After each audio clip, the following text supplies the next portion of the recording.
ॐ नमो भगवते वासुदेवाय। ॐ नमो भगवते वासुदेवाय। ॐ नमो भगवते वासुदेवाय। ॐ अज्ञानतिमिरान्धस्य ज्ञानाञ्जनशलाकया चक्षुरुन्मीलितं येन तस्मै श्रीगुरवे नमः। श्रीचैतन्यमनोभीष्टं स्थापितं येन भूतले स्वयं रूपः कदा मह्यं ददाति स्वपदान्तिकम्। वन्देऽहं श्रीगुरो श्रीयुतपदकमलं श्रीगुरून् वैष्णवांश्च श्रीरूपं साग्रजातं सहगणरघुनाथान्वितं तं सजीवं साद्वैतं सावधूतं परिजनसहितं कृष्णचैतन्यदेवं श्रीराधाकृष्णपादान् सहगणललिता श्रीविशाखान्वितांश्च।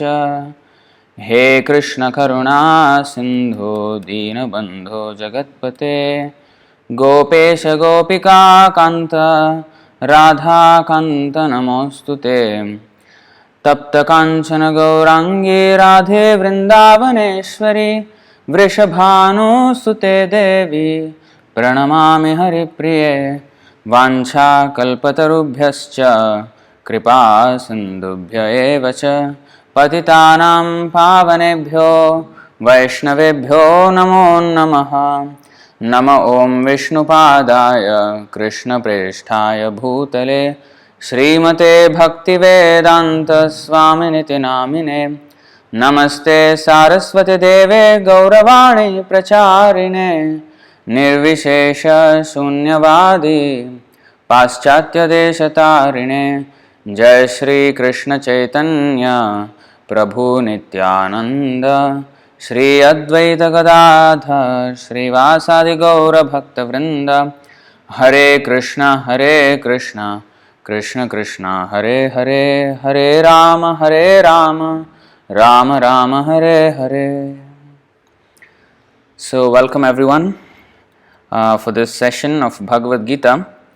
Today is Wednesday, so every Wednesday we have this Bhagavad-gītā.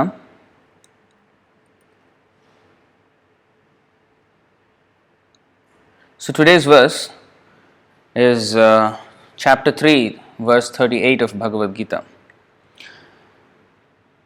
dhūmenāvriyate vahnir yathādarśo malena ca yatholbenāvṛto garbhas tathā tenedam āvṛtam. Dhūmena, by smoke, āvriyate, covered, vahnir, fire, yathā, just as, ādarśaḥ, mirror, malena, by dust, cha, also, yathā, just as, ulbena, by the womb, āvṛtaḥ, is covered, garbhaḥ, embryo, tathā-so, tena, by that lust, idam, this, āvṛtam, is covered. Translation and purport by His Divine Grace A.C. Bhaktivedanta Swami Srila Prabhupada ki Jaya. Translation: as fire is covered by smoke, as a mirror is covered by dust, or as the embryo is covered by the womb, similarly the living entity is covered by different degrees of this lust. I don't know if you remember what happened last week in our Bhagavad-gītā session Wednesday. So we studied the 36th and 37th verse of the Bhagavad-gītā, and there we have studied that lust is actually our biggest enemy in this world. Not anything else, our own lust, our own propensity to enjoy our senses. That is our biggest problem, our biggest enemy. Now Krishna is giving more information of that lust.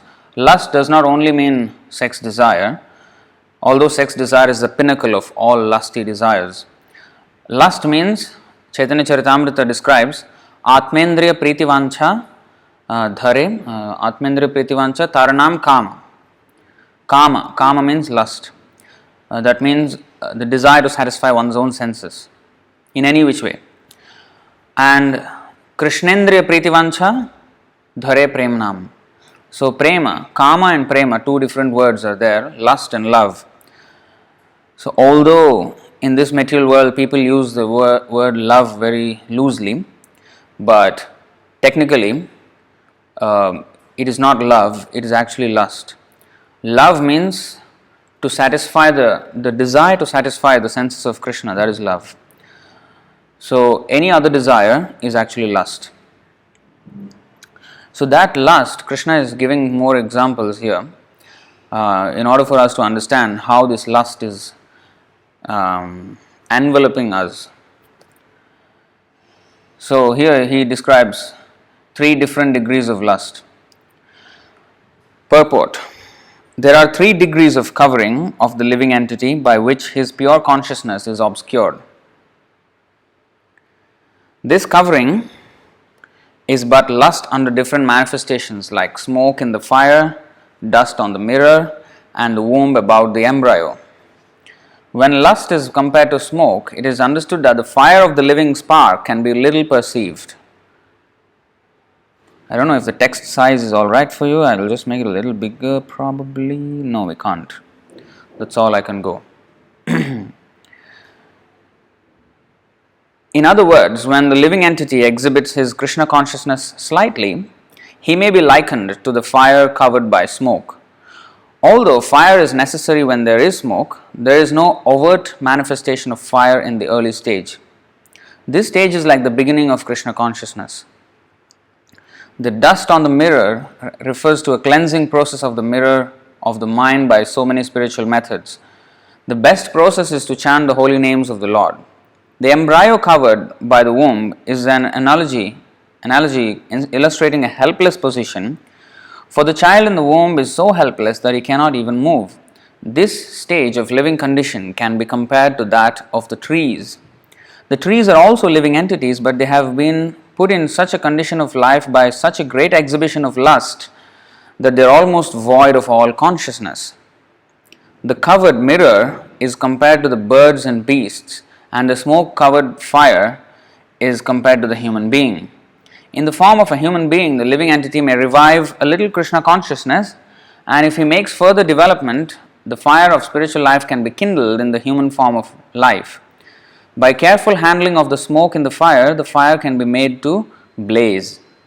Therefore, the human form of life is a chance for the living entity to escape the entanglement of material existence.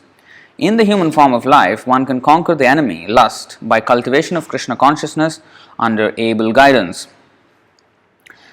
It's a very important, nice verse here. So, different degrees. First of all, before even going further, I would like to thank all devotees for joining us in the Strengthening Foundation series that we have started for devotees, especially to understand the core fundamental practices or rituals that we practice in our Krishna consciousness movement. In order to have a deeper understanding of that, we have started this, taken initiative to, elaborate more on those practices. And I am very much humbled and enthused by your enthusiasm for joining these series. And we have already completed 3 of the series, and it's all about Srila Prabhupada. First was the meaning of his name. Second was the song, Mangalarati song, which we sing at 5 a.m. every day. And the third one is Guru Puja song, which we sing at 7 a.m. every day. So, and there are many more to come. Because today is Wednesday, we are not continuing with that series. We are having our regular Bhagavad-gītā class that we usually have on Wednesdays. And and also devotees have been asking questions, and they have requests for future episodes of that Strengthening Foundation series. And at the moment we are doing it daily, thanks to the COVID-19 lockdown situation. But that's the best way we can make a best use of a bad bargain. So I do not know how long this whole lockdown period will last. At the moment it's 1 month here in Singapore, starting from yesterday, 7th of April. I hope I hope, but it may extend. So if it extends, I hope to even do daily until then. And after that, after the lockdown, I do not know if I can continue the same frequency, but we will definitely do. We will definitely continue with that. Maybe once in 2 days or once in 3 days, like that. We will see how it goes. And for those devotees who have asked for special requests of certain questions and certain aspects of devotional life which they need elaboration on, we will definitely come up with videos, live sessions on those series as well. So continuing with today's topic, different degrees of lust. So this is a very interesting topic because our life in this material world, this actually explains why we have so many species of life. This is the scientific explanation because we have 8.4 million species of life as we understand from the Padma Puran. We'll just go to that verse. Jalajana avalakshani sthavara lakshavim sati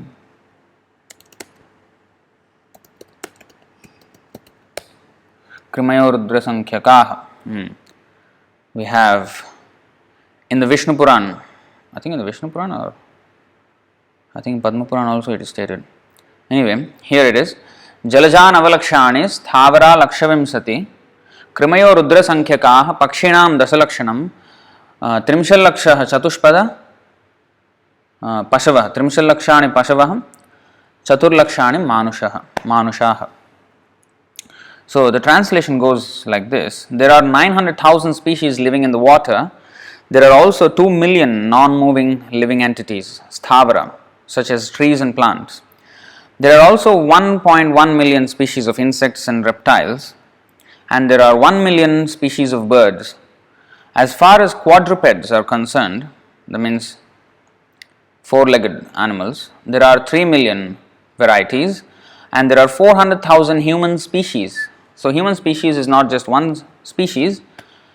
What we call as races are actually termed in the Vedic literature as different species of human beings.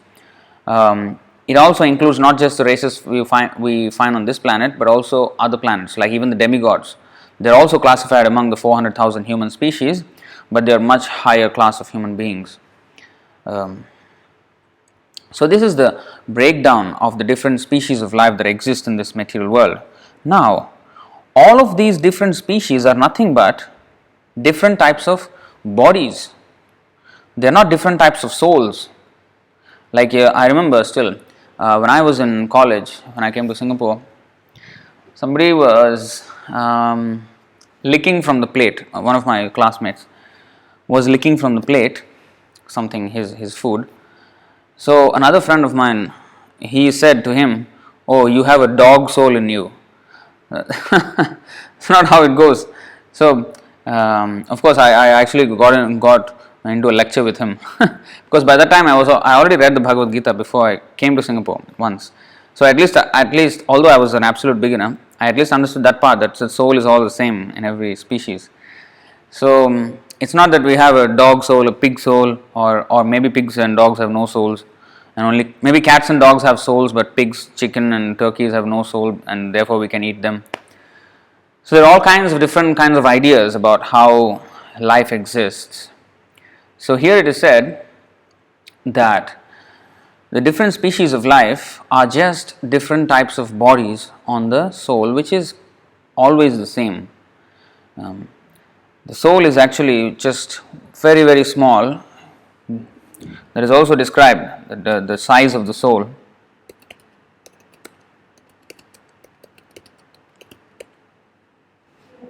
You see this. This is explained in the Shvetashvatara Upanishad 5.9, chapter 5, text 9. Balagra shatabhagasya shatadha kalpitasya cha bhago jivah savignyayah sachanantyaya kalpate. When the upper portion of a hair is divided into 100 parts, and again each of such parts is further divided into 100 parts, each such part is a measurement of the dimension of the spirit soul. Why is it showing as Madhya 19.138? I don't think this is chapter 2, text 17 of Bhagavad-gītā. I think it's it's slow. If I am not live streaming, it is actually instantly changing. But when I am live streaming, I don't know whatever is happening, but please bear with it. It is actually chapter 2, text 17 of Bhagavad-gītā. It will change after a while. That's what I have seen happening over the last few sessions. So, the same version again is quoted. Keshagra shatabhagasya shatamshah sadrishatmakah jīvah sukshma svarupoyam sankhyatīto hi chitkanaha. Or am I wrong actually? No, right? Yeah, this is 217. I thought the same 217 was quoted in Chaitanya Charitamrita, but no. Here's 217 only. So, there are innumerable particles of spiritual atoms which are measured as 1/10,000th of the upper portion of the hair. So, the point is this, the hair which is so thin, and that cross section of the hair, you know what the cross section is? Cross section means the upper portion. You know, when you see a rope or a wire cable, so the cross section of the cable means, for those who are physics students, they will know. If I hold a wire like this, or a cable like this through my hand, this circle that I see, that is the cross section. So the cross section of the hair is when you see it from the top, and if you divide it into 10,000 parts, one such part is the size of the soul. So it's that small. So, and it is the same.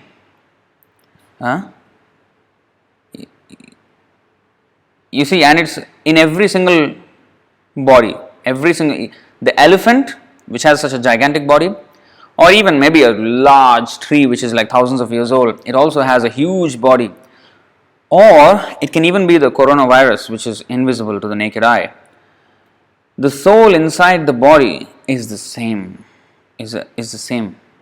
There's nothing different. Sacha anantyaya kalpate.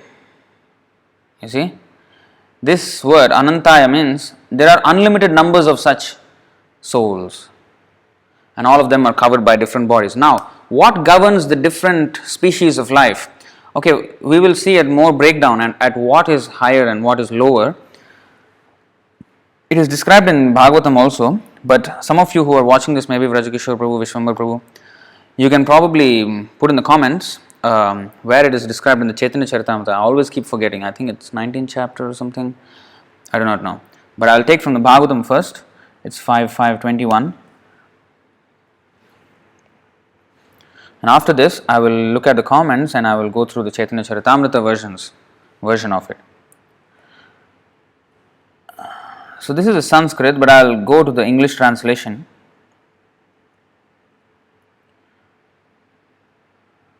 Or should we read the Sanskrit? Because we are into shlokas, right? So this is Srimad Bhagavatam, Canto 5. Let me just silence this because it's going to be very irritating.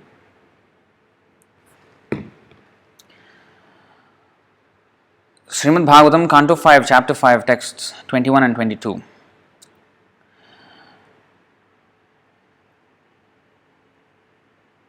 Bhuteshu virudbhya uduttamaye sarisripasteshu sabodhanishthah tato manushyaah pramathas tatopi gandharva siddha vibudhanugaye Devasurebhyo maghavat pradhana dakshadayo brahma sutastu tesham bhavah parah sotha virincha viryah samatparoham dvijadeva deva.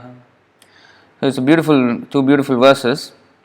I need to memorize these actually. I don't know this by memory. Translation: of the two energies manifest, spirit and dull matter. So there are two energies of Krishna described in the Bhagavad-gītā. The para-prakriti and apara-prakriti. Apara-prakriti is the material energy and para-prakriti is the spiritual energy. So the spiritual energy is spirit, it is fully active. Like we are also part of the spiritual energy. We are spirit by nature. Whereas this matter, this material body is material by nature. It does not move unless we move it.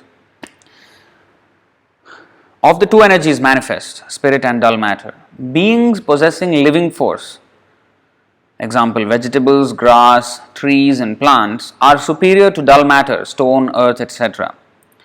Superior to non-moving plants and vegetables are worms and snakes which can move.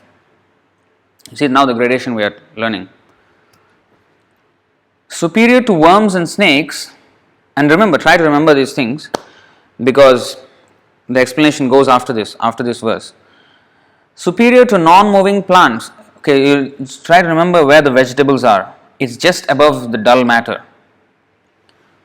It is just superior to dull matter like stone, earth, etc. The plants, trees and vegetables. Now, superior to non-moving plants and vegetables are worms and snakes which can move. Superior to worms and snakes are animals that have developed intelligence. Superior to animals are human beings.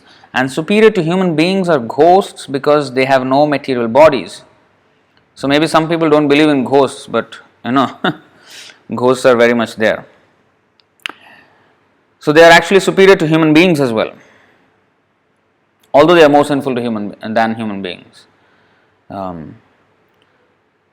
Superior to animals are human beings, and superior to human beings are ghosts because they have no material bodies. They have no material bodies means they don't have the physical body. They have the sukshma sarira or the subtle body, mind, intelligence and false ego. They still have it.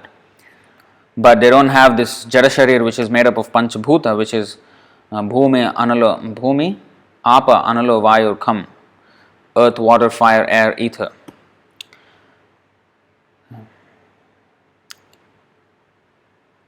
Superior to ghosts are the Gandharvas and superior to them are the Siddhas.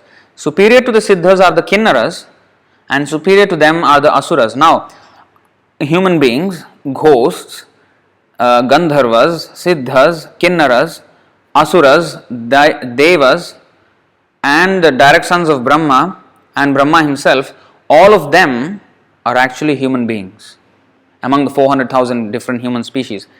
So, they are all different gradations of human beings. You see, when they say 400,000, these are all included.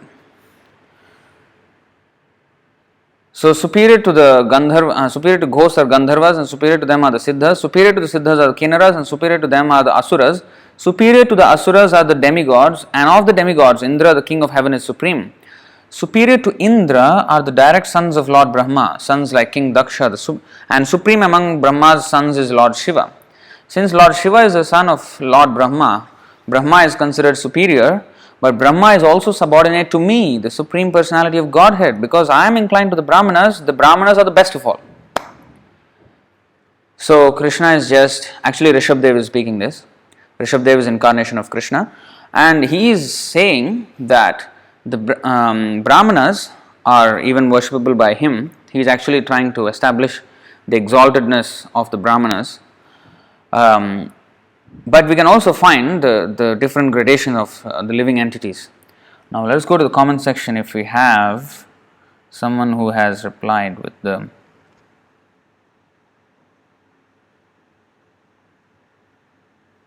nobody is there. So it is somewhere in the 19th chapter if I'm not wrong.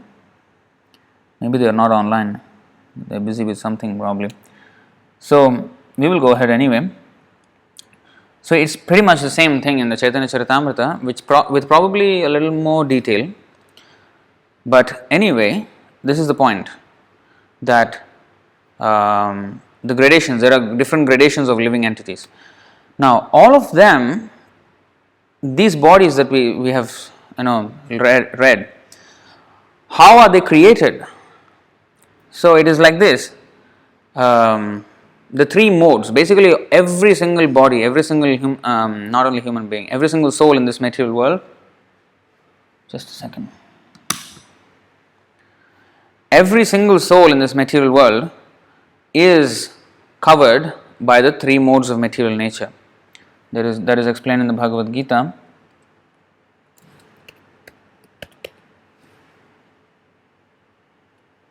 न तदस्ति पृथिव्यां वा दिवि देवेषु वा पुनः सत्वं प्रकृतिजैर्मुक्तं यदेभिः स्यात् त्रिभिर्गुणैः.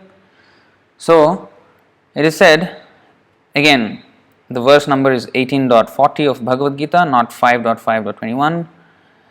So, the translation goes, there is no being existing either here or among the demigods in the higher planetary systems which is freed from these three modes born of material nature. There is none who is free. So, all these bodies are made of different permutations and combinations of the three modes. In one part of Bhagavad-gītā, 2nd chapter, 22nd verse, it is said, this is interesting because this was an interesting question put forward to Srila Prabhupada, and Prabhupada answered in a very interesting way. So, we will go to the 2nd chapter and 22nd verse of Bhagavad-gītā. It says, Vasamsi jirnani. Vasamsi means clothing.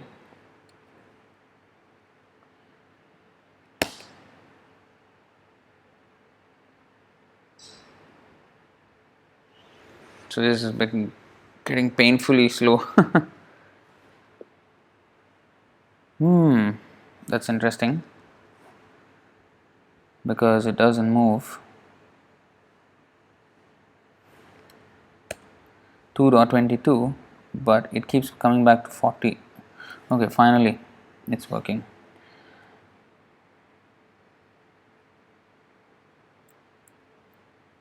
So here it is. Vasamsi jirnani yatha vihaya navani grihnati naroparani tathā sharirani vihaya jirnani anyani shamyati navani dehi. So, vasamsi means clothes. As a person puts on new garments, giving up old ones, the soul similarly accepts new material bodies, giving up the old and useless ones. So, the body is considered like a dress on the soul. So, Prabhupada once explained, many times he explained in this way, that because the Mayavadis, the impersonalists, say that the soul and the super soul, they have no form. So, Prabhupada was saying, if there is no form, then why this body has form? The tailor stitches the dress according to our shape and size, right? He takes the measurements and everything, and then he stitches the clothes according to our shape and size. So, if our body has hands and legs, that means the soul also has hands and legs. So, that's why it's created according to the shape of the soul. So, one disciple asked an interesting question. So, he asked, so what about, why do we have like 8.4 million types of dresses? If all of them are made according to size and shape, so does the soul have so many shapes and sizes, or does it change the shape? So, that's an interesting question. So, Prabhupada answered that it is just like this. A man can wear many costumes, and if it is suppose, now this is one way of covering the body. Now there can be a shirt and pant, there is another way of covering the body. Or Prabhupada said, like, I can just have a rug on top of me and I can just, crouch, and then I can just have a rug on top of me. I will have a different shape then, it'll be like a mound, So although it is different shape, inside I am not actually different, but it's a very crude way of covering, you see. So, in that way, the different shapes of bodies that the soul has in this material world are according to the different modes of material nature. The more one goes towards the mode of ignorance, the more he is covered. And that is the covering of lust. Because of lust, the knowledge is so much covered. Now, we are also covered, and the tree is also covered, but the degree of covering is far greater in the tree. It almost cannot move. So, the lusty people who are extremely lusty will become a tree. And we have an example of that in the Krishna pastimes, where the two Yamalarjan trees were, were crashed to the ground by the Lord Damodar. And those trees were actually demigods, Nalakovara and Manigriva. They were cursed to become trees. They were cursed by Narada to become trees because they were so lusty that they were standing naked, and even when Narad Muni was passing by, they did not care. They were enjoying with women in the lake, and they were standing naked in front of Narad Muni without even covering themselves.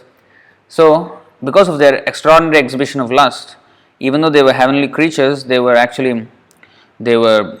cursed to become trees, and they stood there for thousands of years until Krishna came, and they happened to be in his courtyard, Nanda Maharaja's courtyard. It's not by chance. It is Narada's curse was, when they came to their senses, then he said, all right, you will still become trees, but at least you will have the chance that Krishna will come and release you of that curse. You will be able to witness all the pastimes of Krishna as he becomes a child, as he enacts the pastimes of a child in the Vrindavan. So it happened to be a blessing in fact. So, but the thing is, it is true. So that is the actual way. In that case, it was Narada's curse, but that is a general, natural way, even by nature. Those who are extremely lusty, they become trees. So the consciousness is covered in these different degrees. So all these different species, the difference is how much we are covered. Our real original position is covered. Now the examples given in today's verse are very nice. Dhūmena, by smoke. āvṛyate, covered. Vahnir. Vahnir means fire.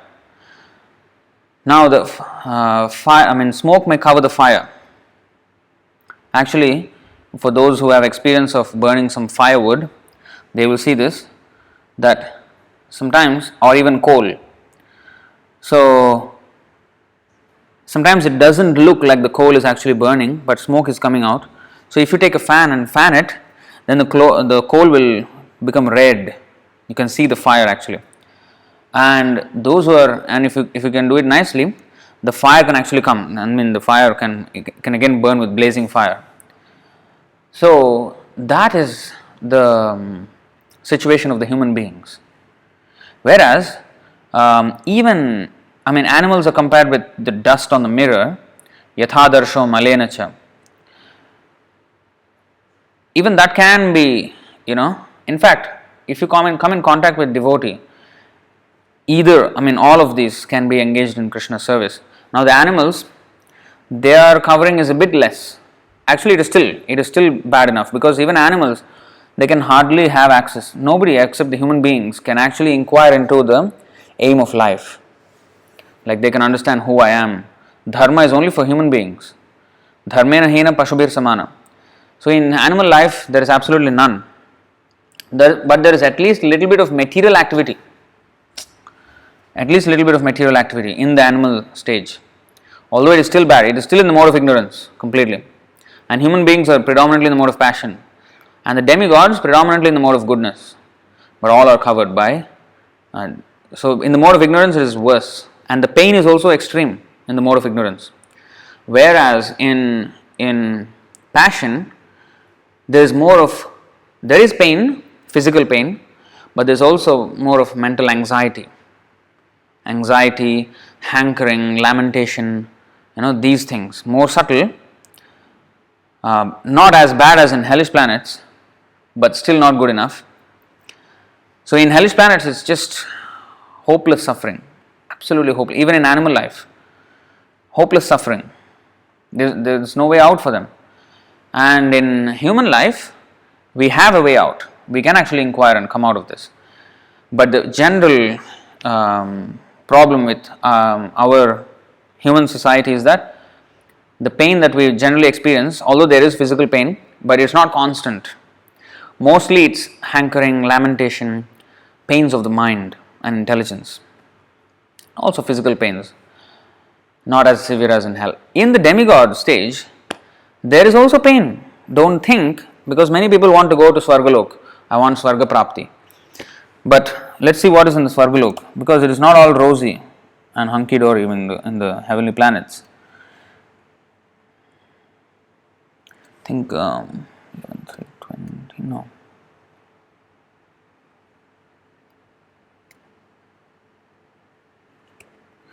me see, I'm just guessing. I don't know. Yes, this is the verse.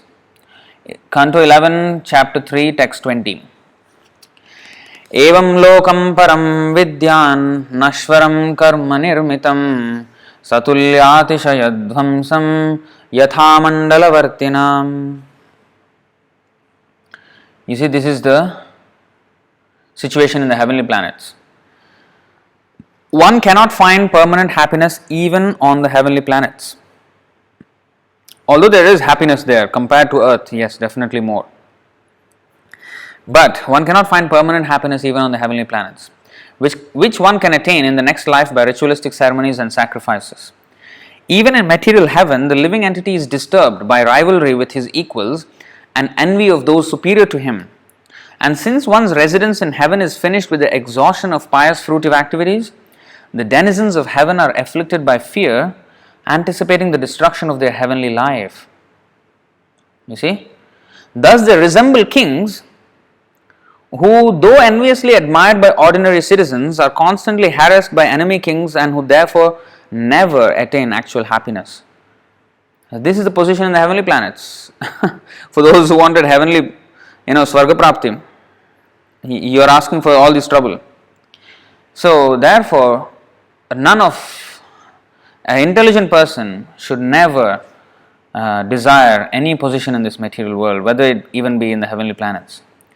That is explained in the Bhagavatam again, many places, but this is one verse. You see, it does this all the time nowadays. It's not responding as well as I would like it to. This is alright. This is spoken by Narad Muni to Vyasadeva. Tasyaiva hetoh prayateta kovido nalabhyate yad bhramatamupari yatha tallabhyate dukkha vadanyatah sukham kalena sarvatra gabhira ramhasa.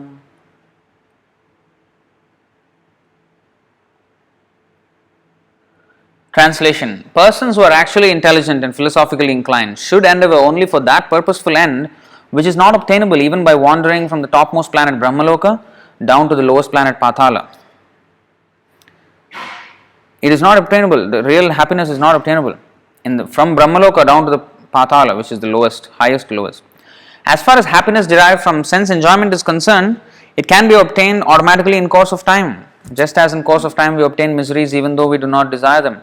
So there is no reason, there is no need to try for material happiness. Whether we pray or not pray to Krishna or any demigod or any Baba or whatever it is, the happiness that we are destined to get, we will get, and the suffering we are destined to get, we will get.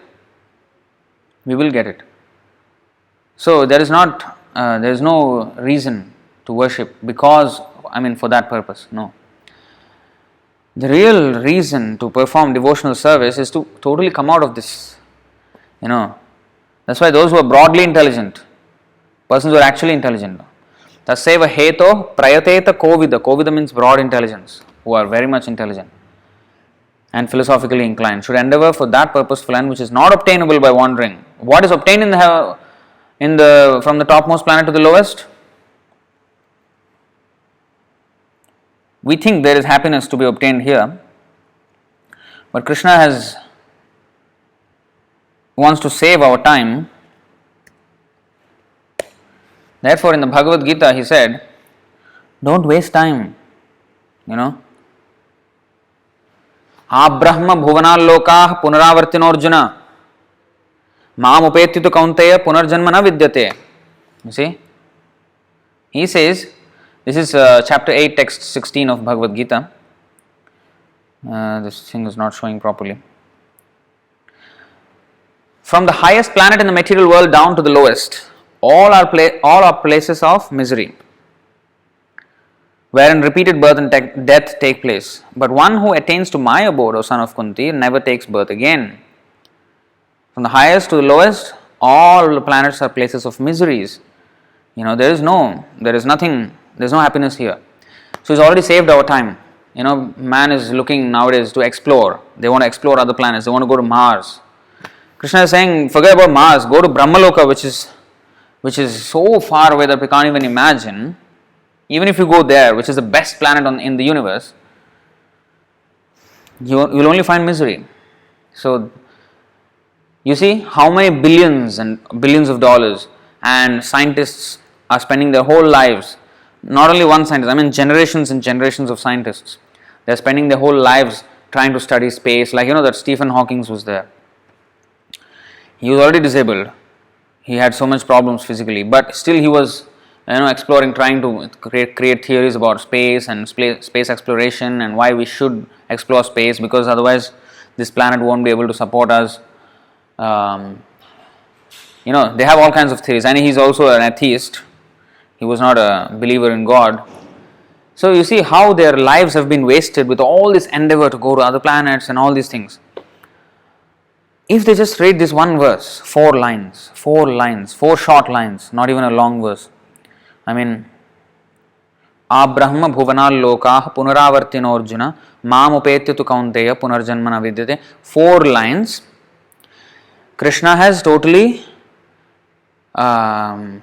removed the need for all that elaborate arrangement of exploration of space just by this one verse.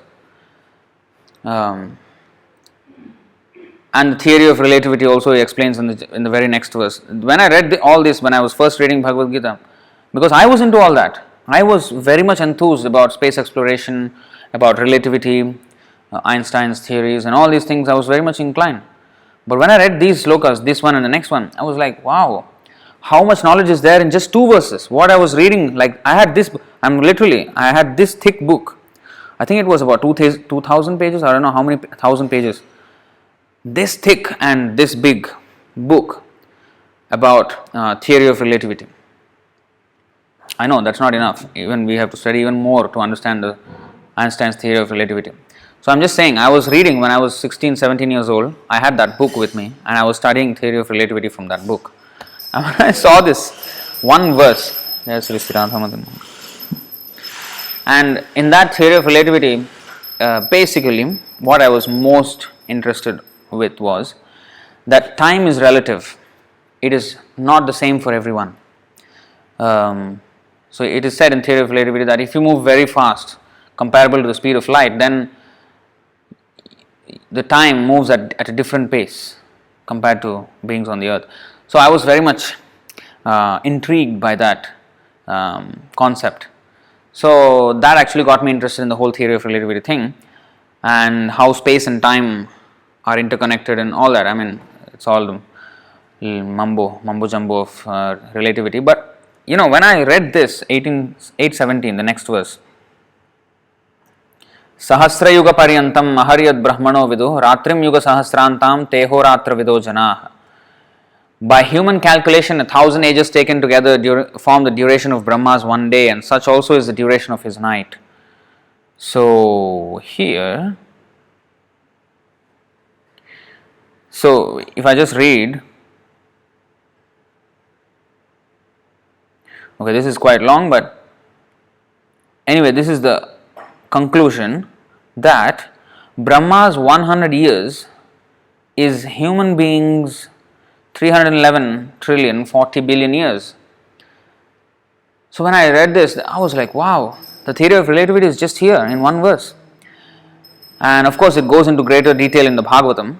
There is actually calculation of time from the atom, how time is calculated, what is the exact measurement of one moment, and lava, kshana, ardha, everything. There is so many terminologies, very scientific. Don't think that this is only some faith-based, some blind faith kind of thing. No, this is very scientific, even materially and spiritually. So, all that we need to know about the universe and beyond is already there if you just sit down and read Bhagavad-gītā. How inexpensive is that?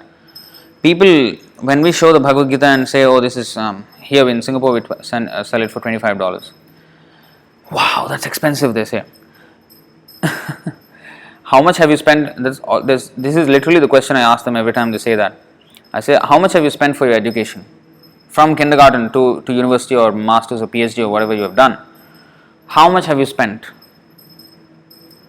The starting point of Bhagavad-gītā, you haven't even reached in your PhD, and it's only $25, and can save your life, not just one life, trillions of lives in the future if you can just take to this message. Why do you think it is expensive?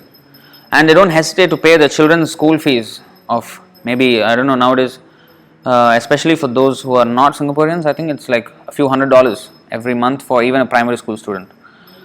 I mean, if we are spending that much of amount of money for paltry material education, why not for spiritual education a little bit? And we're not asking. Of course, it is worth much more, but we're not asking all that, and we don't get anything out of that. It just goes to reprinting of the books.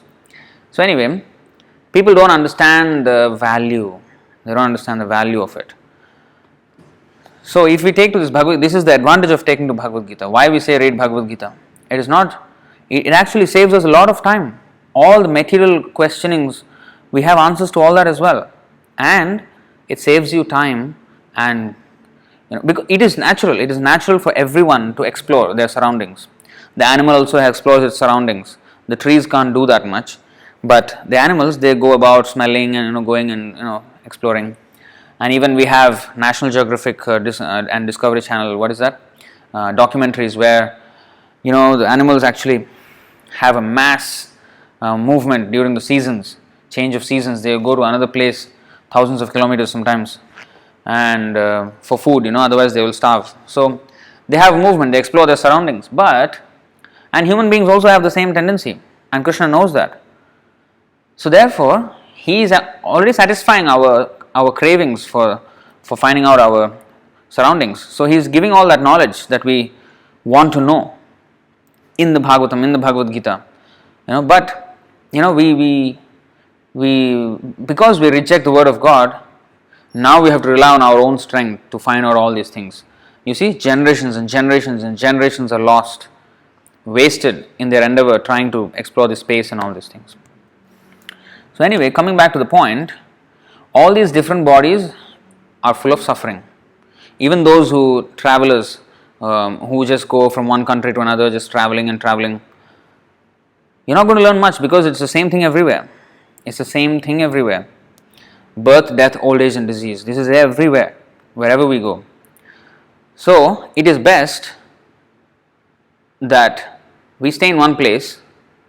Now literally we are actually locked up, in one place thanks to the disease. There's no more traveling around. But still people, of course, an illusion because they don't take to the Bhagavad-gītā. But if we actually take to this Bhagavad-gītā, then we have answers here. So dhūmenāvriyate āvṛyate vahnir. So the special thing in human life, of course animals and trees, almost hopeless. There is some hope, just like cow's milk, if we offer to Krishna. So the cow gets benefit. And the trees, and also the chamara that we use, the fan, the chamara, is actually the yak's tail. So that animal gets some benefit. And the peacock feathers we use for Krishna. So the peacocks whose feathers came to decorate Krishna's deity, they also benefit. And then the flowers and the fruits and the vegetables that we offer to Krishna, those plants get benefit. So next life they can become human beings. And the huge jump. Otherwise they would have to go through the next higher species, the next higher species, the next, like this they have to pass through millions of species before they can actually come to human form of life. But if their offerings are offered to Krishna, which can be done by a devotee.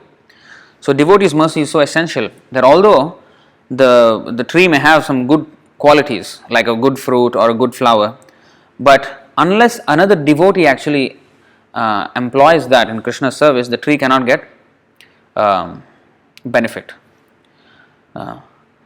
So just like even in modern, in human society, human beings, they invent so many innovative devices like social media, or even I actually made a TikTok video on a 1-minute video where different inventions were made and how Prabhupada used them, and therefore those inventors, those scientists became fortunate because Prabhupada used their inventions in Krishna's service. It's just like the fruit. The tree is producing the fruit, maybe a nice tasty mango, but unless it is offered to Krishna, the tree actually cannot get that spiritual benefit. So similarly, there may be some nice fruits of labor by the scientists, and more. That's why we are not against science and technology, but we are against their misuse. That's what we are against. Like now, we are taking advantage of this science and technology of this live streaming, and we are speaking about Bhagavad-gītā. Otherwise, I am just within four walls, nobody here. So, but this allows us to broadcast this message. So that's definitely a merit there. It is definitely there is merit, but unless it is used for a good purpose, the capacity is one thing, or the merit of it, the merit of the invention is one thing, but the use of it is also important as how good that was done. How it is done, or that is one thing, how well it is done, but for what it is used, that also depends. That also matters. So, as devotees, we, under the guidance of spiritual master Srila Prabhupada, we are getting to use all these modern inventions in Krishna's service. So, that is proper use of everything. So, as this is what Srila Rupa Goswami has said, Yukta Vairagya. So, I'll take out that verse, because sometimes people, even sometimes devotees, they have a wrong impression. They say, "Oh, you Singapore," especially they sometimes blame us.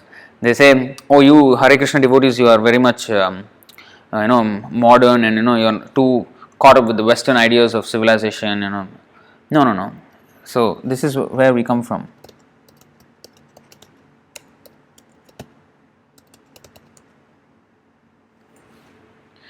So this is Yukta Vairagya principle by Rupa Goswami. This is actually in the, which verse? I think 4:10 maybe? Oh no. This is in the 6, 11 and 12. But again the number is not showing properly, but actually this is from the 6th chapter. In the purport, so it is said, Anasaktasya vishayan yathārham upayunjataha nirbandha Krishna sambandhe yuktam vairagyam uchyate प्रापंचिकतया बुद्ध्या हरि संबंधी वस्तुनः मुमुक्षुभिः परित्यागो वैराग्यम फल्गु कथ्यते. When one is not attached to anything, but at the same time accepts everything in relation to Krishna, one is rightly situated above possessiveness. On the other hand, one who rejects everything without knowledge of his relationship to Krishna is not as complete in his renunciation. You see? So this is so if we reject everything, oh, this is all modern, this is all Western creations, these are all demonic, and all this live streaming is all crap, then now there is a lockdown. How else can the devotees be helped? Of course, they can read Bhagavad-gītā and all, but still it is helpful that if they can hear. So we are not rejecting anything. We are rejecting its misuse. We are against its misuse. So proper use, yes, we are totally for it. Proper use means in Krishna consciousness. Anything else is actually practically very much a misuse, unless it is materially, informative, that is necessary for our daily living. That is all right. But other than that, spiritual advancement is what is the real prime need of the current society. So if it is used for that purpose, just like printing press was created in 1440 by Gutenberg. So although he did a very great invention, and since then the printing press is creating so many newspapers and books and magazines and all sorts of stuff. But all that, what are they printing? Like newspaper. Yesterday's newspaper is today almost garbage. Nobody reads it. So all that paper has been just for one day. That's it. Whereas Bhagavad-gītā, or even books for that matter, even books, they promote something material, after all. So, but the real benefit one will get if one reads the Bhagavad-gītā. So that use of paper is actually the best use of paper. So, and not only paper, but also the printing press. Nowadays, the best use of paper has become toilet paper. Everybody, due to this COVID-19, everybody is buying toilet paper and washing backside. So that has become the use of paper nowadays. As Sundar Prabhu was saying in the other class, just for the people's backsides, all those trees have to sacrifice their lives just for somebody to clean their backsides. I mean, but real use of actual meritorious use of paper is Bhagavad-gītā.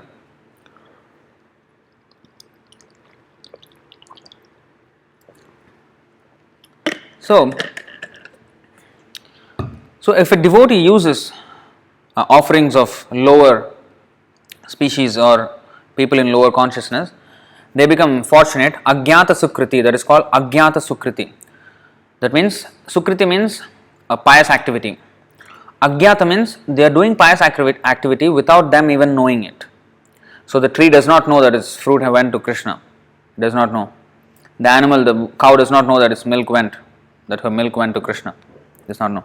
And even the inventors of all these devices, they do not, Facebook, Mark Zuckerberg, he does not know that we are doing this live stream. So, but they are gaining some spiritual credit because devotees use their products for Krishna's service. So in that way they have some hope. But otherwise, they are pretty much covered by the modes of material nature. There is hardly any chance for them. But as human beings, we have a golden chance. A golden chance. And this is, why do we say golden? Because it is very, very rare. After many millions of births, we get actually this human form. And if we lose that also in unnecessary, frivolous activities, then it is a complete loss. In fact, once Srila Prabhupada was even crying, even shedding tears when he saw a man playing golf. You may ask, why he has to shed tears? But Prabhupada saw it this way. He was actually having a morning walk. He was chanting in the morning and walking. And he saw this man was playing golf, trying to put the ball in the hole. Then Prabhupada was shedding tears. He was saying, valuable human life. If only he can wake up his idea and worship Krishna, his entire suffering for another millions and millions of years in the future will be stopped and he will go back to Krishna. But look at this person. He is just wasting his time trying to put a ball in a hole. Now you may call that great skill, like maybe Tiger Woods, and every sport has their own greatest of all time. They call it nowadays GOAT, G-O-A-T, greatest of all time. So, but actually they are goats, literally, because goats, I'm not saying, this is Bhagavatam verse.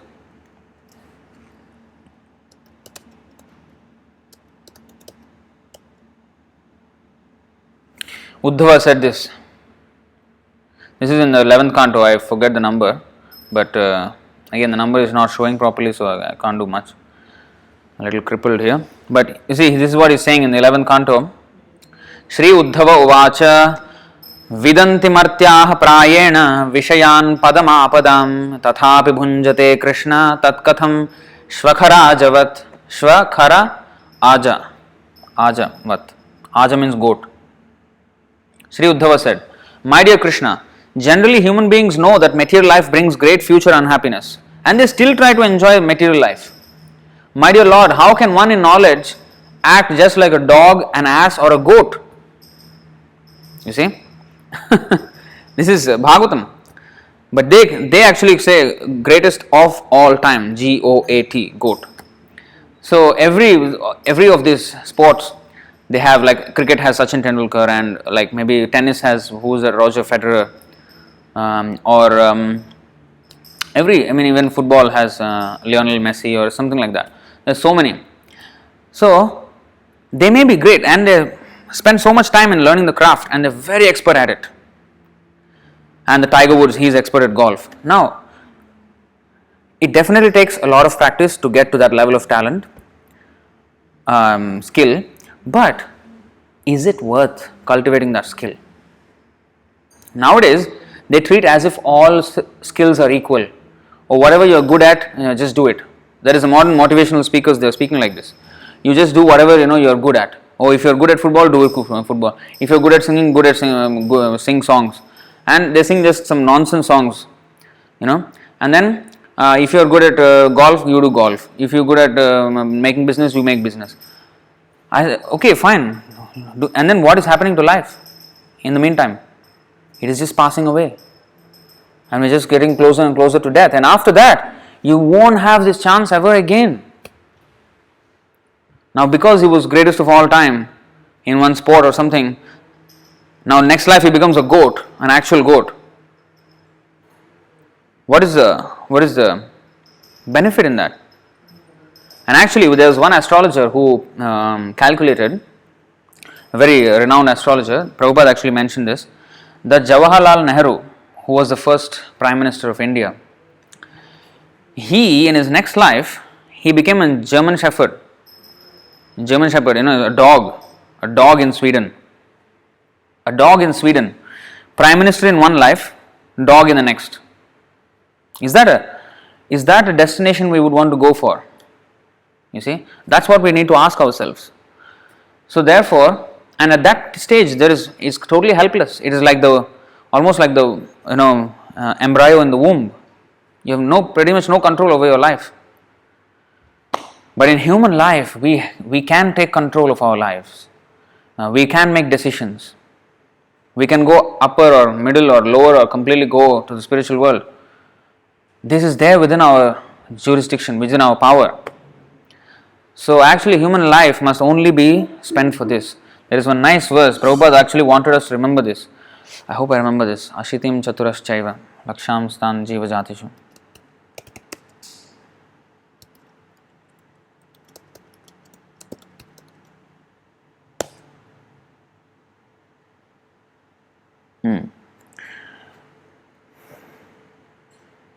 You see, Brahma Vaivarta Puran.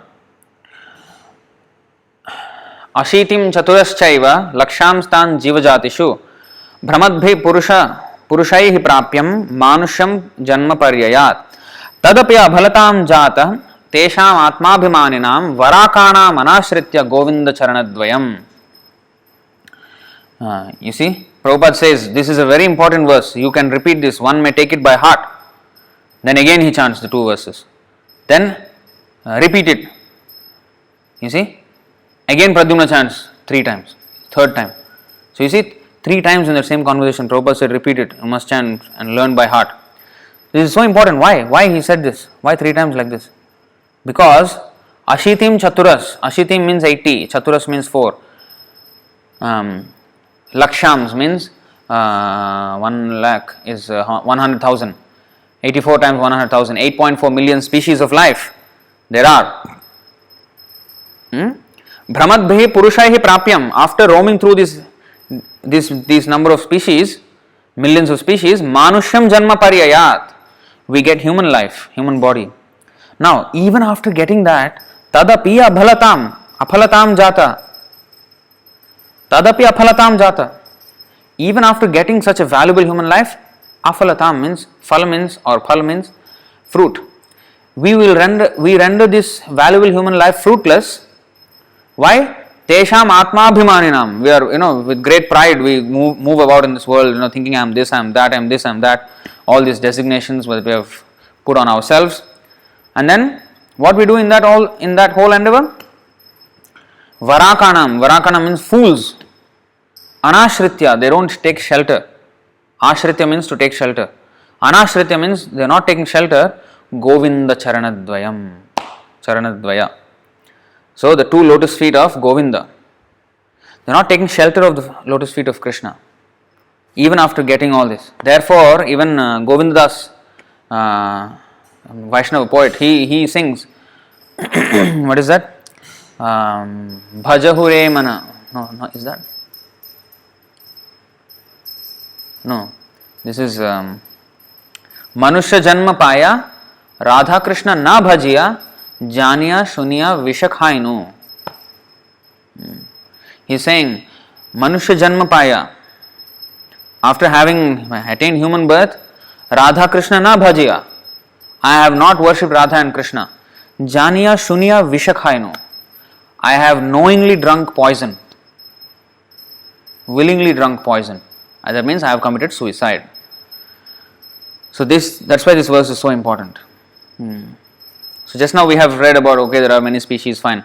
But then why are we, because, I'll go to that verse. Because there is no, pretty much physically there is no difference between our life and the animal's life. Ahara nidra bhayamaithunam cha, eating, sleeping, mating and defending. In that way there is no difference. And in another way also, they are temporary and we are also temporary. Same. So, but physically there is no difference, but we have such great spiritual difference. And if we can only cultivate that is actually our prerogative. If one thing that we have far more advanced than the animals, it is our spiritual faculty that we can tap on. But we are trying with our modern civilization, modern technology, we are trying to become only a better sophisticated animal. That is what is happening with us. So, I will go to that verse.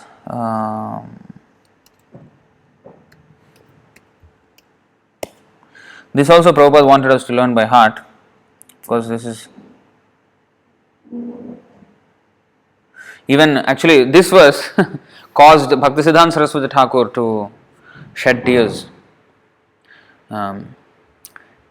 because he is always considering how foolish these human beings are and how they are wasting their life. So this verse is like this. Labdhva sudurlabham idam bahu sambhavante manusyamarthadamanityamapi hadhirah turnam yatena patedanu mrityu yavan nishreyasaya vishayah khalu sarvatah syat. See, manusyam labdhva sudurlabham. We will go to the actual, it's very beautiful verse. After many, many births and deaths, one achieves the rare human form of life, which, although temporary, it is temporary. Anityam api. Anityam. Nityam means eternal, anityam means not eternal, temporary.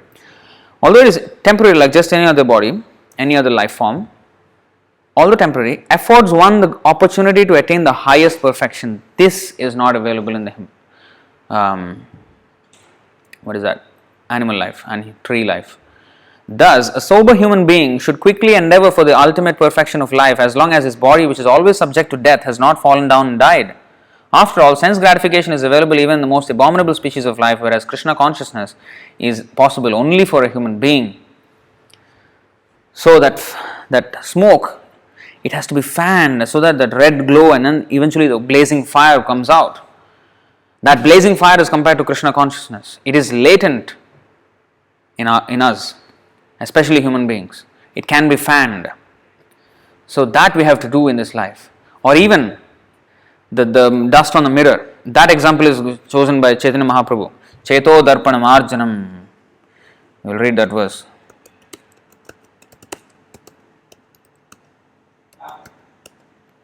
This is, one second. This is in the Sikshashtakam, it is there in the Chaitanya Charitam. Chaitanya Mahaprabhu personally spoke this. Cheto darpanamarjanam bhavamaha davagni nirvapanam shreyah kairava chandrika vitaranam vidyavadhu jivanam anandambudhivardhanam pratipadam purnamritasvadanam sarvatma snapanam param vijayate Shri Krishna Sankirtanam. See, Cheto Darpana Marjanam. Cheta means the mind, the heart. Darpan means the mirror. In the Bhagavad-gītā verse today, the word for mirror is ādarśaḥ, I think. Yeah, ādarśaḥ, mirror. Yathādarśo malena cha. Malena means the dust. So, Cheto Darpana Marjanam means to cleanse. So now we will see the translation. Let there be all victory for the chanting of the holy name of Krishna, which can cleanse the mirror of the heart and stop the miseries of the blazing fire of material existence. That chanting is the waxing moon that spreads the white lotus of good fortune for all living entities. It is the life and soul of all education. So look at that. Vidya vadhu jivanam. Vidya, it is the life of all education. Without this, all education is useless. It is decoration on dead body. That is another verse. It takes great education to create all the wonderful inventions the scientists have done, but without Krishna consciousness, without employing them in Krishna service, they are lifeless. In fact, they will only promote ignorance. They will expand the ignorance. Mayar Vaibhav, Jadavidya Chade, Jadavidya Hoy Mayar Vaibhav, Bhaktivinoda Thakur has said. It only expands the influence of Maya. Like the printing press, it expanded the influence of Maya, creating so many magazines, newspapers, and so much Maya, just Maya. And now with social media, so much Maya. TikTok, completely useless platforms. They're useful platforms, but used by useless people who are just creating nothing much of value. All the social media, so much gossip going around. Yes, there is some necessary information being passed, that is all right. But spiritually, where is the almost completely lacking. So much there is merit, but you see, dushkriti means there is merit in that activity, but it is misused. Like Ekalavya in Mahabharata, he was a great archer, and Dronacharya was very impressed with his skill. But he is classified as dushkrita because his mentality is not good. To begin with, he was a liar. He was lying. Because he said, "No, you are my guru." No, but then Dronacharya did not accept him as guru, accept him as disciple, because he knew that although he was skillful, because that is not the only reason why we should teach somebody the skill, just because he is very much enthusiastic. No. What is his mentality? What would he do with that skill? That was also taken into consideration. That is the reason why Dronacharya did not teach Ekalavya.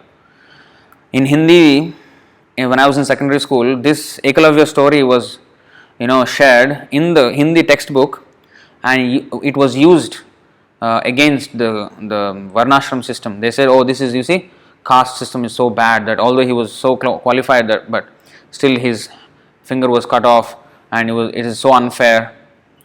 No, they don't understand the intricacies. They don't understand. This is not the right way to see it at all.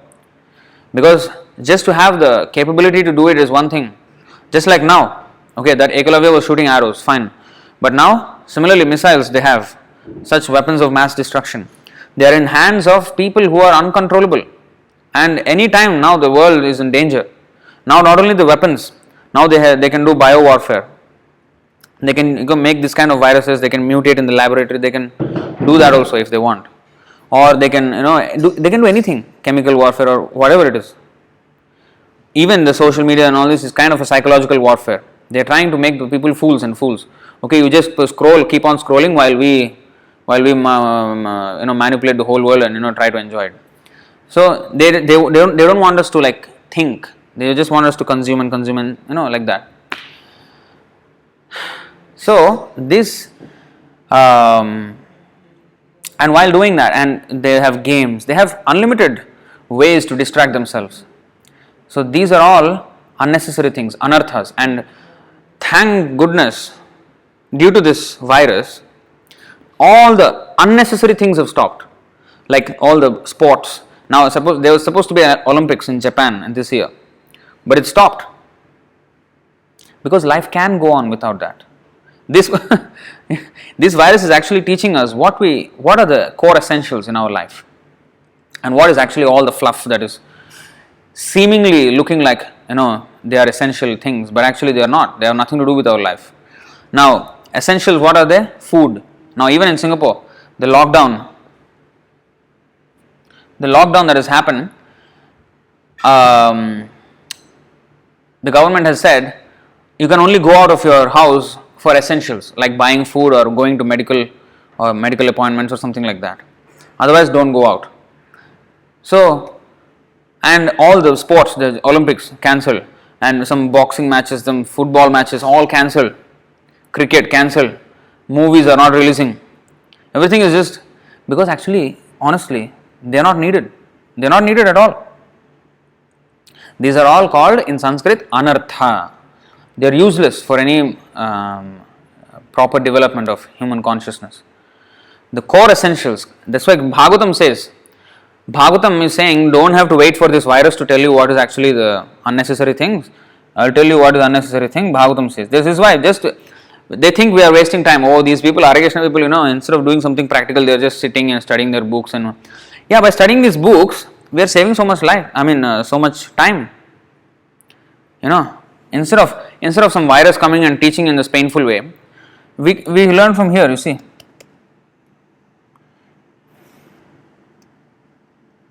Bhagavatam, Canto 1, Chapter 2, Text 10. Kamasya nendriya pritir labho jiveta yavata jivasya tattva jignasa nartho yasceha karmabhihi. Life's desires should never be directed towards sense gratification. One should desire only a healthy life or self-preservation. Self-preservation. That means just to preserve yourself. Don't indulge in yourself. Just healthy life for self-preservation. Since a human being is meant for inquiry about the absolute truth, nothing else should be the goal of one's works. This is actually truth. So we already are learning it. We have learned it far before this virus has come. But sometimes, therefore, these so-called stringent punishment by nature are there to teach us what is actually essential in our lives. So the real essential thing is to hear about Krishna.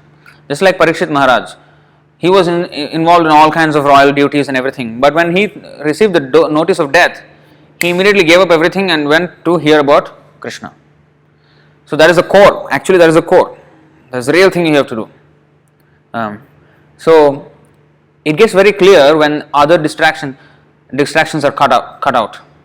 So in one way, it is a blessing in disguise, this virus, because it is like cutting away all distractions and we can just focus. Now we are able to have Krishna Katha every day. We did not have this, and even if we had, nobody would have come because they are working or they are somewhere out and about. But now all that is cut away and we are able to have these discussions every day. So this is in one way cleansing of the mirror, but we should not again pour dust back again. That is like an elephant's bath.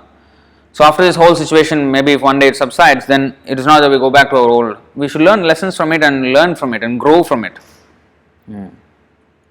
As they say, what is that? Fools, they go through life, but the intelligent people, they grow through life. So we have to grow. We just should not just go through life, just passing and passing. Whatever situation comes, I will just accordingly, I will just be like that, and then nothing I will learn. No, that is just going through life. But we have to grow through life. So that growing means growing in Krishna consciousness. Other things are not growing.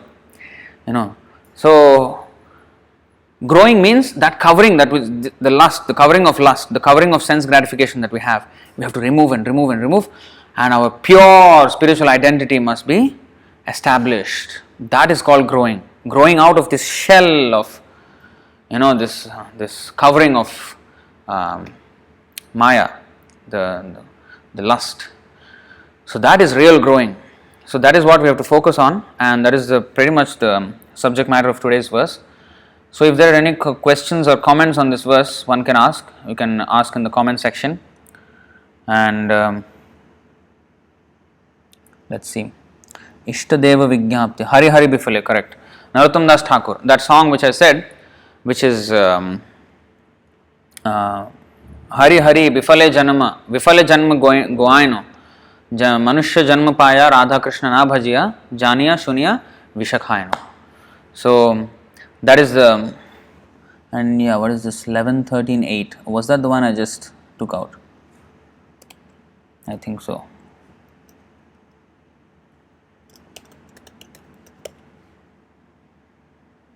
Yeah, this Uddhava Uvacha, goat, all the greatest of all time, greatest goat of all time. In Hindi we say Bakra. Bakra means, one who is to be slaughtered. scapegoat. they're not just goats, they're scapegoats. So they are thinking they're the big time, but they are being slaughtered in the worst possible way. So they are putting, just like when they do balidan, they will put one nice garland, bottu and everything as if worshipping that animal, but then in the end they will actually cut the throat. So this Maya, the so-called greatest of all times, how they become great? Because there are other people who are smaller goats, smaller animals. It is said like this, that in the Bhagavatam,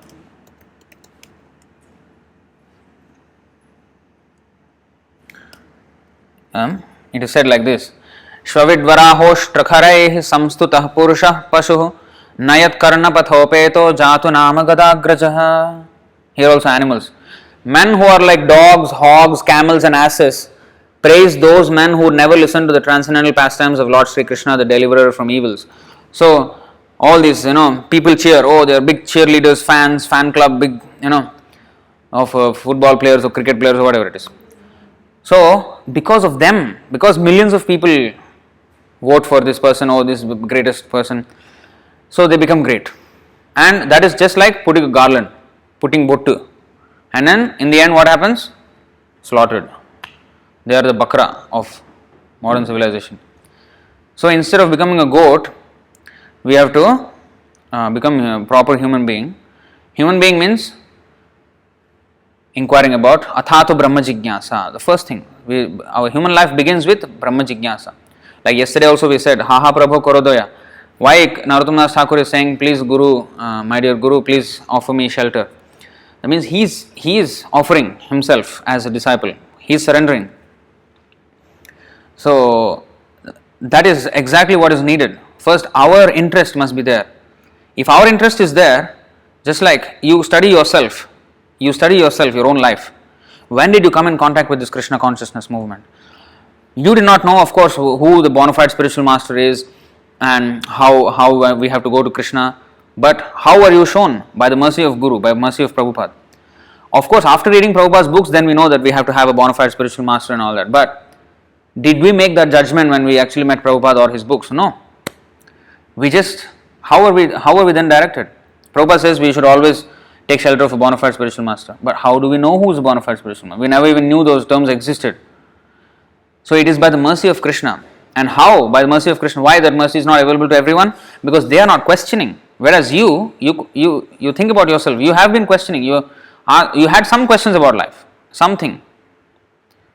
And that's how you actually, came into this movement. So, athāto brahma jigyasa. The jigyasa is the first aphorism in Vedanta Sutra is jigyasa. And not just any jigyasa, because there are so many questions. And there is one site called Quora.com. It is questions only. And Google is just answering questions for you, whole day and night. It is the biggest search engine, biggest website in the world. It is answering questions. But, Shreya Uttamam, Jigyasu Shreya Uttamam. The best questions, they are concerning the spiritual aspect of life. Tasmat Gurum Prapadyeta. For that, you cannot go to Google. He said, for those Shreya Uttamam questions, you must go to Guru. For others, you can go Google because they are not Uttama questions, they are Adhama questions.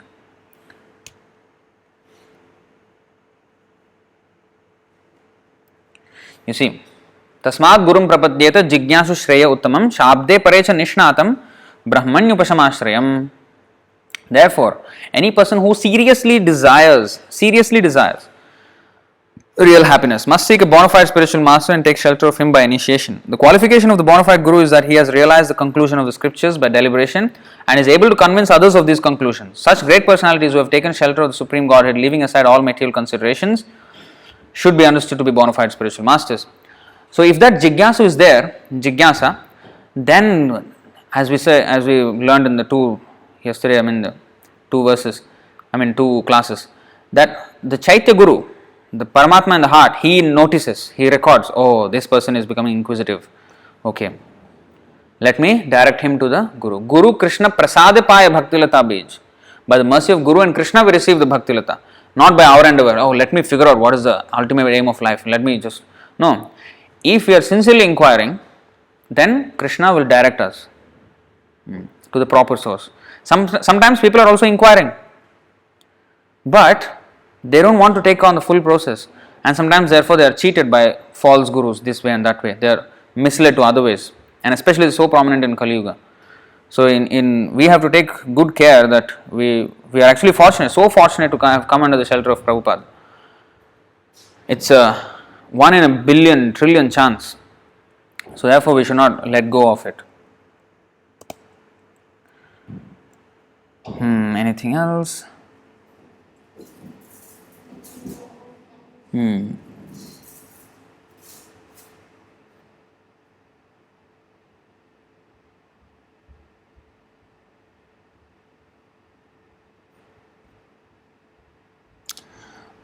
So the breakdown of species is given in the CC Madhya Leela 19.145 to 150, leading to the Brahmanda Bhramite verse in 19.151.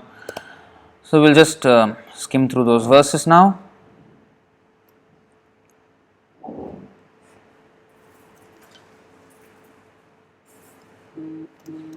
(19.145). You see, although the living entities known as human beings are very small in quantity, that division may be still further subdivided, because among 8.4 million species, 8 million are subhuman. Only if the 400,000 are human species, right?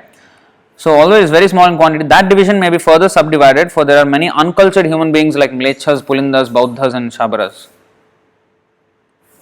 So there are those forest tribals and all this, and uncultured people, those who are not within Vedic culture. And among human beings, there are those who are followers of the Vedic principles are considered civilized. Among these, almost half simply give lip service while committing all kinds of sinful activities against these principles. Such people do not care for the regulative principles.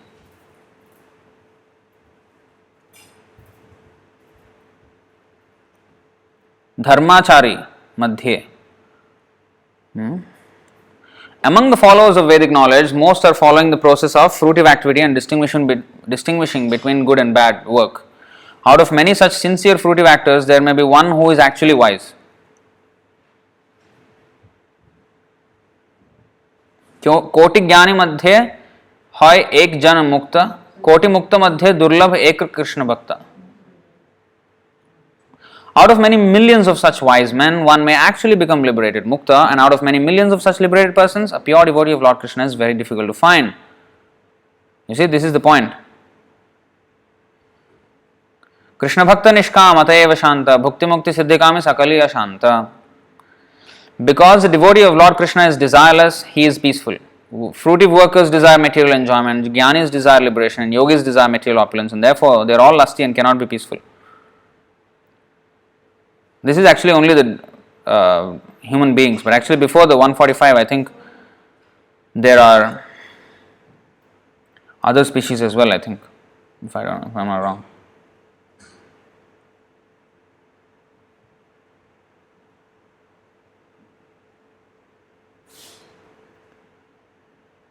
The unlimited living entities can be, this is what was 144. The unlimited living entities can be divided into two divisions, those that can move and those that cannot move. Among living entities that can move, there are birds, aquatics and animals. So like that. So these gradations are there. So human being has the highest prerogative, highest advantage.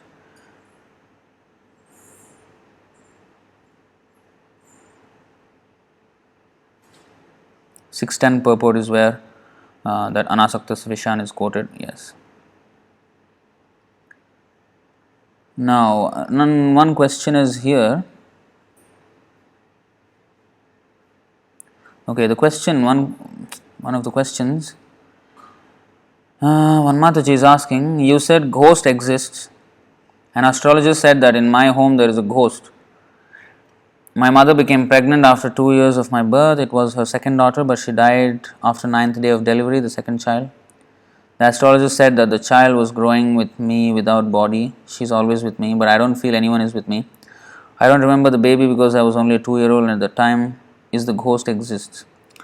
Well, I don't know how much to believe these stories, but ghosts do exist. Because, and there are varieties of ghosts also. Ghosts also there is varieties. And the worst of all ghosts is a Brahma Rakshasa. Brahma Rakshasa is actually a Brahmin, a qualified Brahmin, but who due to extreme sinful activity has become a ghost. So they are very, very, very powerful. And one time Bhaktivinoda Thakur was, because in the village there was one tree in which Brahma Rakshasa was living, and everybody, villagers were going and worshipping the tree because they're trying to get some blessings or not displease that ghost. But then the ghost also was doing some notorious things and disturbing people. So Bhaktivinoda Thakur employed one person. He got that person to sit there under the tree every day, whole day read Bhagavatam. And he was reading there like that for 1 month. And just the verses of all the Bhagavatam verses from chapter 1 until all the way to all the 18,000 verses. So within 1 month he finished all chanting the recitation of the verses. And when the Bhagavatam was finished, the tree crashed to the ground and the Brahma Rakshasa disappeared forever. So this is how powerful Bhagavatam is, and Bhagavad-gītā is. The discussion of Krishna's topics are so powerful that no ghosts can exist. They exist in places where spiritually people are weak and unclean. Meat eaters and even spiritually very weak, emotionally very weak. That kind of places is where the ghosts exist. And anything in the mode of ignorance attracts them. Unclean toilets and all this. But whenever there is cow urine, then there is, we can actually drive away the influence of ghosts also. And especially the best way is to chant Hare Krishna and read Bhagavatam, Bhagavad-gītā, then they will never come.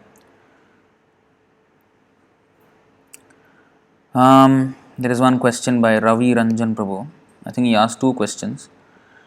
One question is, how can we describe theory of evolution through Krishna consciousness? So,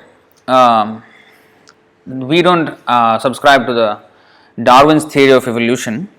He says that the body adapts. So, we came from monkeys.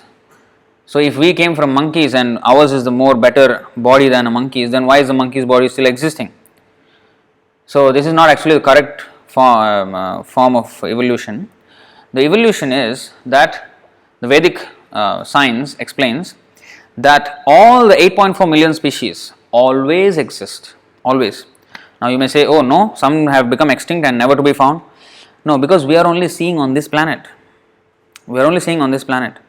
But there are, millions of planets and these are existing everywhere. So, we have very limited vision, so we should come out of that. We should first of all not believe what we have heard from our so-called modern scientists and all these things. We think sometimes the Vedic descriptions are a bit, not scientific because it does not conform to the modern science. How do you know that one is correct? Just like you may say that we have faith in Bhagavad-gītā, therefore we believe Bhagavad-gītā. But similarly, I may also say that you have faith in what you have read in your textbooks, in the science textbooks. We have not seen the evolution. We have never seen one instance where a monkey gave birth to a man or anything between a monkey and a man. So there is no practical proof the one can give that from one form it adapted to another. No, there is no proof until now. But the thing, there is an evolution, but not of the body at all. So there is evolution of consciousness. So it is explained that a human being can go to anywhere. He can go to urdhvam gacchanti sattvastha, madhye tishtanti rajasa, jaganya gunavrityastha, adho gacchanti tamasa. He can go up, middle, he can stay in the human platform, or he can go to the animal species, next life, because of his activities. But for the animals, for every species that are below human beings, that means 8.4 million species, 400,000 are human and 8 million are subhuman. Those 8 million are not judged by the law of karma. They are suffering the karma that they already have accrued in the past. They are just going through that. So suppose there is one tree now, one soul trapped in the body of a tree. Now even in the tree, not all trees are equal. Some trees, they are poison trees, like There are poison fruits. There are some poison flowers. So they are more sinful, more in the mode of ignorance than, say, a rose, a nice fragrant rose tree, or a mango tree, which is far more useful than something like, like a poison thing. So, and some are just useless for all practical purposes. They just are living. That's it. Nothing can be done about them. So there is gradation everywhere. So when one becomes a tree, then when he naturally dies, then the soul is transferred into the next higher tree body, and next higher. Like that, there are Sthavara Lakshvimshati, 2 million types of trees, and he will go from one to the next, to the next, to the next, slowly, like staircase. So, but just as I said earlier, if a devotee plucks a flower or a fruit and offers it to Krishna, that tree immediately gets human life. It jumps many millions of steps in one go. So that's the benefit. So that is the evolution. The evolution is, the bodies are already there. The soul's consciousness, the soul also does not evolve. Don't get it wrong. The soul does not evolve. But the covering, just as today's verse is the covering, how much we are covered by the lust, by the ignorance, that avidya, that is progressively removed and removed and removed and removed and removed until we get to the human form of life, when we have complete chance of completely removing the ignorance and coming to our pure original state, spiritual state. So that evolution is there, this gradual removing of the coverings of lust, and that happens until the human form of life. And after that, again, it is a crossroads. You can go this way or that way. You can go up, middle or down. That's why a human being is only judged by the law of karma. The animal, after he dies, he doesn't go to Yamaloka, but a human being goes if he commits sinful activities. Basically, in Kali Yuga, everybody is committing sinful activities. So unless one is a devotee, one has to visit Yamaraj after this life. We have an appointment. We are booking an appointment with Yamaraj if we are not becoming Krishna conscious. If you don't believe it, let's just see this verse. Let Yamaraj speak for himself, because otherwise you say this one is your mental concoction. So it is in Bhagavatam, you see. Jihvānavakti bhagavad gunanamadheyam chetaschana smrati taccharanāravindam krishnāya no namati yad chira ekadapi tānāna yadvamasato krita vishnu krityan. You see, this is Yamaraj speaking to his servants. My dear servants, please bring to me only those sinful persons who do not use their tongues to chant the holy name and qualities of Krishna, whose hearts do not remember the lotus feet of Krishna even once, and whose heads do not bow down even once before Lord Krishna. Send me those who do not perform their duties toward Vishnu, which are the only duties in human life. They say, oh, my duty is to maintain my family, my duty is to work, my duty is this, my duty is that. No, that's not your duty. Our duty, our real duty, that may be routine you have to do, as a matter of mundane duty you have to do that. But that should not be your all in all. Our real duty is, which are the only duties in human life. Actually, everything else is a distraction. Everything else is a distraction. So, send me those who do not perform their duties toward Vishnu, which are the only duties in human life. Please bring me all such fools and rascals. So, if anybody wants to make an appointment with Yamaraj, we can do it by doing all the things that he has mentioned here. Not remembering Krishna, not chanting his name, not bowing down before him, not doing the duties, toward Vishnu. What is our duty towards Vishnu? In this Kali Yuga, Yuga Dharma is Sankirtan, chanting Krishna's name and becoming his devotee. So if we don't do that, then we are booking our appointment with Yamaraj. So that is the evolution that is there. So it is like a house. All the houses are there. You can occupy which house you want. Like all the different bodies are there. According to our consciousness, we are put in a certain body. Karmana daivanetrena jantur dehopapattaye. So that is explained. Striyo pravishta udaram pumso reta kanashraya. Next question. What is the text number you just mentioned? Which one? I don't know which one she's talking about. Oh, yeah. The Yamaraj one. So yes, it is Canto 6, Chapter 3, Text 29. Yamaraj speaking. Yes. So the next question, again Raviranjan Prabhu is asking, what is that? What basis we get our first body when the material world is manifested? Okay, good question. So what is our first body when we first entered the material world? Yes, so originally we are all spirit souls. We entered this material world at some point when we wanted kama, sense gratification. So what was our first body? So Srila Prabhupada explained that our first body was actually Brahma. Because we wanted to become the complete overlord of everything, competitor of Krishna. So he said, alright, you take this universe and become the overlord of the entire universe. So we came and our first body was Brahma. And we had the complete sovereign supremacy over the entire universe. But we misused it. In our universe, the Brahma is actually a devotee of Krishna, a pure devotee of Krishna. We are coming from the Brahma Sampradaya as well. But there are other universes where the Brahma may not be a devotee of Krishna. Just imagine what type of universe that will be, a universe of hell. So we are fortunate enough, we don't have that problem. But anyway, we were like the kind of Brahma, one of the demoniac Brahmas. So, and then because of our sinful activities, we have become, from Brahma, we degraded all the way to the worm in the stool. The worm is crawling in the stool. So that is the first body, actually, Brahma. One doubt. While telling class, you told this virus taught us what is essential and useless thing. Remembering all unnecessary stuff closed. But why temples also closed? Is this Kali Yuga Maya? I want to clarify this doubt. Okay, good question. I actually wanted to touch upon the topic, but why it always happens like this? Becomes so big.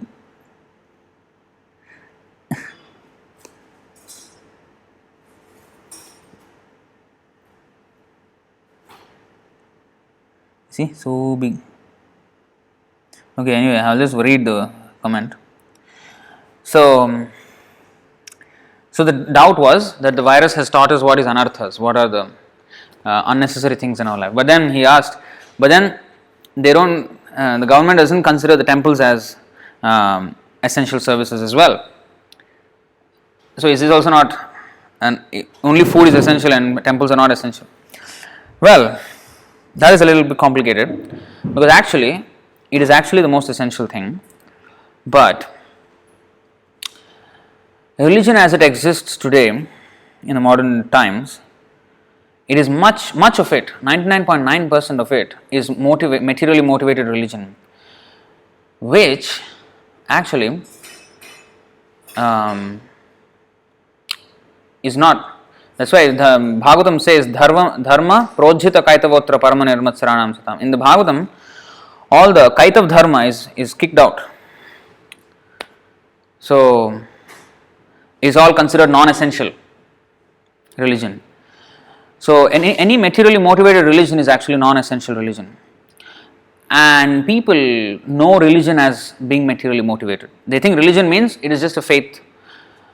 You can live without it also, but it is your belief system. If you want to believe, you believe, but it's a non-essential. It doesn't have anything to do with our life or nothing like that. That's people's vision of what is religion. But that is not the fact. So without God, we have no existence. That's one thing. So even Bhagavatam completely treats the so-called materially motivated religious processes. Even speaking about our own Vedic religion, we will actually go to that verse. Even our own religion, Vedic religion, where there is karma kanda, jnana kanda and all these things, even that is being kicked out from Bhagavatam. Just imagine.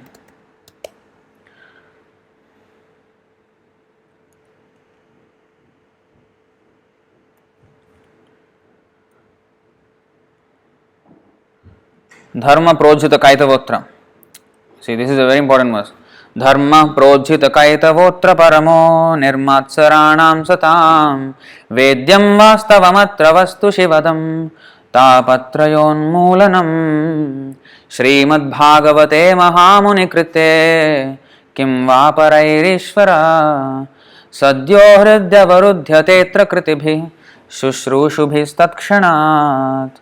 Completely rejecting all religious activities which are materially motivated, this Bhagavad Puran propounds the highest truth, which is understandable by those devotees who are fully pure in heart. Others cannot understand. The highest truth is reality distinguished from illusion for the welfare of all.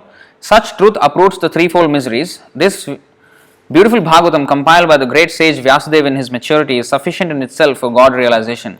What is the need of any other scripture? As soon as one attentively and submissively hears the message of the Bhagavatam, by this culture of knowledge, the Supreme Lord is established within his heart. That is one aspect of it. The second aspect is, you can worship God even without going to a temple. Of course, we should know how to do it. Like now we can chant, there should be a proper, because God is everywhere after all, He is accessible. Like we can read, even if other religions are like Quran or Bible, if you want to read, you can read at home. So in that way, in order not for the people to come and congregate together, that distancing has to be done. So for that purpose, we can actually do it at our own homes. We can read, we can chant in our own homes, we can worship Krishna in our own homes, we can offer Krishna food in our homes and eat prasadam. They are still able to be done at home. Of course, in the association of devotees, it becomes even more, inspiring, because in the association of devotees, we even learn even more things. And therefore, we have this live streaming at least. We can associate in this way. So, it is, of course, to spread to curb the spread of the virus. But actually, spiritually speaking, every materially motivated religious system or religious process is also an unnecessary thing. It is a non-essential. The real essential thing is actually the Bhagavad religion, and especially the Sankirtan Yajna. In fact, as Prabhupada said, in 1898 there was a big plague in Calcutta and all people were dying here and there. Then this one devotee, he organized Sankirtan, and everybody, he chanted on the streets, and then eventually all the plague disappeared. Of course, Prabhupada said we should not use Krishna to stop this virus and all these things. We should not use Krishna for some material purpose. But the side effect of following is actually it will completely stop it. But we can do it, like this, like now on live stream and all that. Of course, it will be much better if they can give some concessions for especially Krishna conscious devotees. But they don't know that we are different from many other religious processes, and ours is aiming at liberation and especially love of Godhead, which is hardly understood nowadays. So they just lump everybody together. So in this way, we are also treated the same as any other. What can be done? What can be done? This is Kali Yuga. So yeah, it's it's Kali Yuga's Maya as well. And yeah, all these aspects come into play actually. So that's a long-winded answer for that question. What else?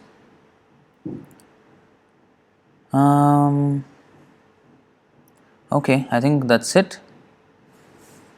So then we will stop here, that means. Yes. Thank you very much. Grantaraj Srimad Bhagavad-gītā ki, Srila Prabhupada ki Jaya. Nitai Gaur Premanande. Hari Hari Bol. Hare Krishna.